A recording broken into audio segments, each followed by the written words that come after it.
द्वापर युग की बात है। पाप कर्म इतने बढ़ गए कि पृथ्वी उनके बोझ तले दबकर छटपटाने लगी। उसे असीम कष्ट हो रहा था। भयभीत होकर वह गाय के रूप में आंसू बहाती हुई ब्रह्मा जी और देवगण के साथ बैकुंठ लोक पहुंची और श्रद्धापूर्वक भगवान विष्णु की स्तुति की। उनकी स्तुति से गरुड़ ध्वज भगवान विष्णु प्रसन्न हो गए। ब्रह्मादि को उन्होंने दर्शन दिए और वहां आने का प्रयोजन पूछा। ब्रह्मा जी बोले, प्रभु, पृथ्वी अत्यंत दुखी है। पूर्व समय में संकट आने पर आपने वराह अवतार लेकर इसका उद्धार किया था। यह पुनः आपकी शरण में है। प्रभु, द्वापर समाप्त हो रहा है। अब भूमंडल पर पधारे और दुष्ट राजाओं का संहार करके इसका भार हरने की कृपा करें। भगवान विष्णु बोले, देवगण, मैं दुष्टों का संहार करके पृथ्वी का उद्धार अवश्य करूंगा। मेरे हाथों कंस, जरासंध, कालयवन जैसे सभी दुष्ट और पापी मारे जाएंगे। हे देवगण, आप सभी अपने अपने अंशों से अपनी शक्ति सहित धरती पर अवतार धारण करें। विष्णु भगवान बोले, मेरे अवतार लेने से पूर्व कश्यप मुनि अपनी पत्नी सहित यदुकुल में जन्म लेकर वसुदेव नाम से प्रसिद्ध होंगे। शेषनाग बलराम के रूप में कश्यप मुनि की दूसरी पत्नी के गर्भ से जन्म लेंगे। देवकी के गर्भ से मैं कृष्ण नाम से जन्म लूंगा। मेरे द्वारा तुम्हारे सभी कार्य सिद्ध हो जाएंगे। कुरुक्षेत्र के मैदान में मैं उदंड क्षत्रियों का संहार करूंगा। पृथ्वी के उद्धार के बाद समस्त देवगण अपने अपने लोक को लौट जाएंगे। यह सुनकर पृथ्वी समय की प्रतीक्षा करने लगी। वह समय जल्दी ही आ पहुंचा। उन दिनों मथुरा में ययाति वंश के एक प्रसिद्ध राजा उग्रसेन राज्य करते थे। राजा उग्रसेन के पुत्रों में सबसे बड़ा पुत्र कंस था। ब्रह्मा जी के शाप से कश्यप ऋषि भी राजा सूरसेन के पुत्र बनकर मथुरा में पधारे। वे वसुदेव के नाम से प्रसिद्ध हुए। दीति के शाप के कारण अदिति भी वसुदेव की अनुगामिनी बनकर देवकी के नाम से वहां उत्पन्न हुई। देवकी ने कंस की चचेरी बहन के रूप में जन्म लिया। देवकी के युवा होने पर उसका विवाह वसुदेव के साथ संपन्न हुआ। कंस अपनी बहन देवकी को बड़ा प्रेम करता था। उसके विवाह के बाद विदाई के समय वह स्वयं उसके रथ का सारथी बना और रथ को महल से ले जाने लगा। तभी आकाश में भयंकर गर्जना हुई और एक आकाशवाणी सुनाई दी, हे कंस, जिस देवकी को तू इतने प्रेम से विदा कर रहा है, उसी का 8वां पुत्र तुम्हारा काल होगा। उसके हाथों तुम निश्चिंत मृत्यु को प्राप्त होगे। आकाशवाणी सुनकर कंस चिंतित हो उठा। उसने तलवार उठा ली और देवकी को मार डालना चाहा।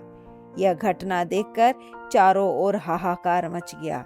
वसुदेव के साथ देने वाले अनेक योद्धा युद्ध करने के लिए उद्यत हो गए। तब वसुदेव बोले, भ्राता कंस, निरपराध देवकी को दंड ना दो। मैं वचन देता हूँ, हमारे बच्चों के जन्म लेते ही मैं स्वयं उन्हें तुम्हें सौंप दूंगा। वसुदेव को सदा सत्य बोलते थे, इसलिए कंस ने उनकी बात पर भरोसा कर लिया। उनके समझाने पर कंस का क्रोध शांत हो गया, लेकिन उसने दोनों को कारागार में डलवा दिया और वहां सख्त पहरा लगवा दिया। समय व्यतीत होता रहा। उचित समय आने पर देवकी ने प्रथम पुत्र को जन्म दिया। प्रतिज्ञा में बंधे वसुदेव ने उसे कंस के हवाले कर दिया। दुष्ट कंस ने एक चट्टान पर पटक कर उसे मार दिया। इसी प्रकार उसने देवकी के 6 पुत्रों को मार डाला। एक बार देवकी बहुत दुखी थी। वसुदेव ने उसे अनेक प्रकार से समझा रहे थे। तभी देवर्षि नारद वहां प्रकट होकर बोले, देवकी, शोक मत करो। तुम्हारे इन बालकों के भाग्य में यही लिखा था।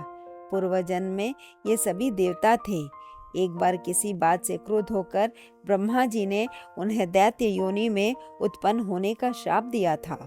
इस कारण अगले जन्म में वे दैत्य हिरण्यकश्यपु के पुत्र बनकर उत्पन्न हुए।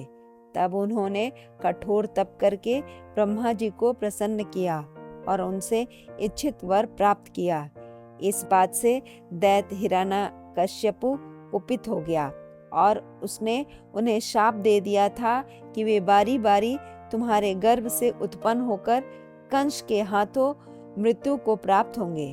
अतः हे देवकी, उस शाप के कारण तुम्हारे इन 6 पुत्रों की मृत्यु हुई। इसमें किसी का भी दोष नहीं है, उनके लिए शोक मत करो।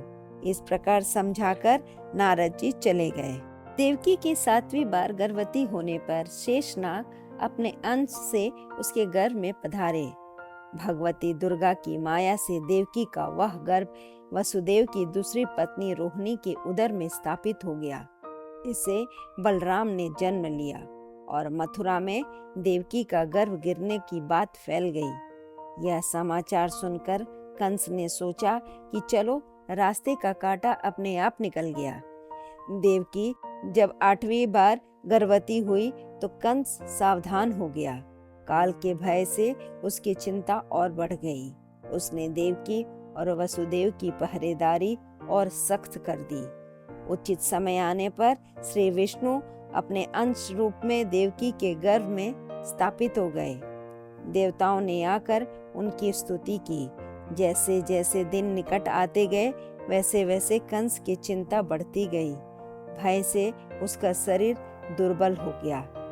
उसे कहीं भी शांति नहीं मिलती थी। उसने पहरा और कठोर करने का आदेश दे दिया। भाद्रपद महीने के कृष्ण पक्ष में अष्टमी तिथि को जब रोहिणी नक्षत्र का प्रवेश हुआ, तब आधी रात को देवकी ने पुत्र को जन्म दिया।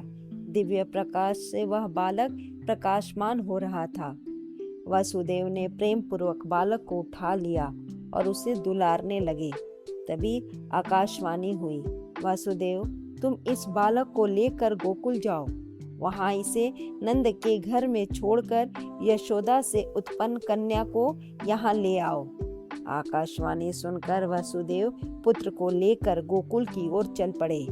भगवान की लीला से सभी पहरेदार गहरी नींद में सो गए थे।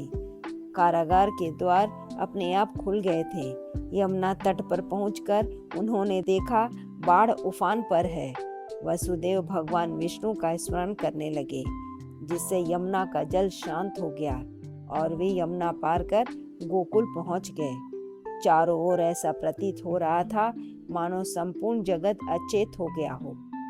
उसी समय नंद की पत्नी यशोदा के गर्भ से कन्या के रूप में देवी योग माया प्रकट हुई, जिन्होंने देवताओं का कार्य सिद्ध करने के लिए जन्म लिया था।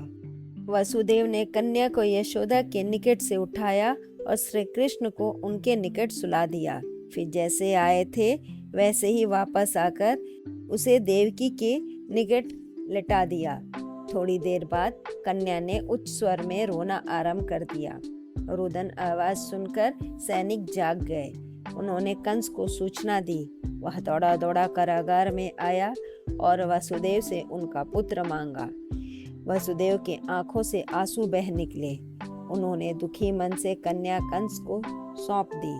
कंस आश्चर्य में पड़ गया और सोचने लगा, आकाशवाणी ने पुत्र होने की बात कही गई थी। देवर्षि नारद ने भी देवकी के 8वें पुत्र को मेरा काल कहा था, किंतु यह कन्या, देवताओं ने अवश्य कोई छल किया है मेरे साथ। यह सोचकर कंस ने कन्या को मार डालने का निश्चय किया। उसने क्रूरता से उसे एक चट्टान पर पटका, किंतु वह उसके हाथ से छूटकर आकाश में चली गई। वहां उसने दिव्य रूप धारण कर लिया और बोली, पापी कंस, मुझे मारकर तेरा कोई प्रयोजन सिद्ध नहीं होगा। तेरा काल तो जन्म ले चुका है, उसका अहित करना तेरे वश की बात नहीं है। वह तेरा अंत अवश्य करेगा। यह कहकर कन्या अंतर्धान हो गई। कंस चिंतित हो गया। उधर गोकुल में नंद के घर में पुत्रोत्सव मनाया जा रहा था। बालक का नाम श्री कृष्ण रखा गया। नंद वसुदेव का मित्र था और वसुदेव की पहली पत्नी रोहिणी भी गोकुल में थी। इसलिए कंस को संदेह हुआ कि वह बालक ही विष्णु का अवतार है और उसका काल है। तब उसने वकासुर, धेनुकासुर, वत्सासुर, पूतना, प्रलंब आदि दैत्यों को श्री कृष्ण का वध करने भेजा, किंतु वे सब श्री कृष्ण के हाथों मारे गए। गोकुल में रहकर श्री कृष्ण ने अनेक बाल लीलाएं की। यही उनका मिलन राधा से हुआ, जिसके साथ रास लीला करके उन्होंने जगत को निस्वार्थ प्रेम का संदेश दिया। अपने सभी दैत्यों की मृत्यु से कंस को विश्वास हो गया कि उसका काल श्री कृष्ण के रूप में ही उत्पन्न हुआ है। तब उसने धनुष यज्ञ का आयोजन किया। यज्ञ देखने के बहाने उसने अक्रूर से श्री कृष्ण और बलराम को मथुरा बुला लिया। मथुरा में श्री कृष्ण ने धनुष यज्ञ में रखे धनुष को तोड़ दिया। उन्होंने बलराम के साथ मिलकर पुलैपीड़ नामक हाथी और चाणूर, रजक, शल, तोशल एवं मुष्टिक आदि दैत्यों को मौत के घाट उतार दिया। कंस ने क्रुद्ध होकर श्री कृष्ण को मल्ल युद्ध के लिए ललकारा। मल्ल युद्ध में श्री कृष्ण ने कंस को भूमि पर पटक दिया और मुष्टि प्रहार से उसे समाप्त कर दिया। उसके मरते ही चारों ओर श्री कृष्ण की जय जयकार होने लगी। बाद में श्री कृष्ण ने अपने माता पिता और नाना को कारागार से मुक्त कराया और उग्रसेन को पुनः मथुरा की राजगद्दी पर बिठा दिया। धन्यवाद। कहानी अच्छी लगे तो लाइक करें, सब्सक्राइब करें, शेयर करना ना भूलें। धन्यवाद।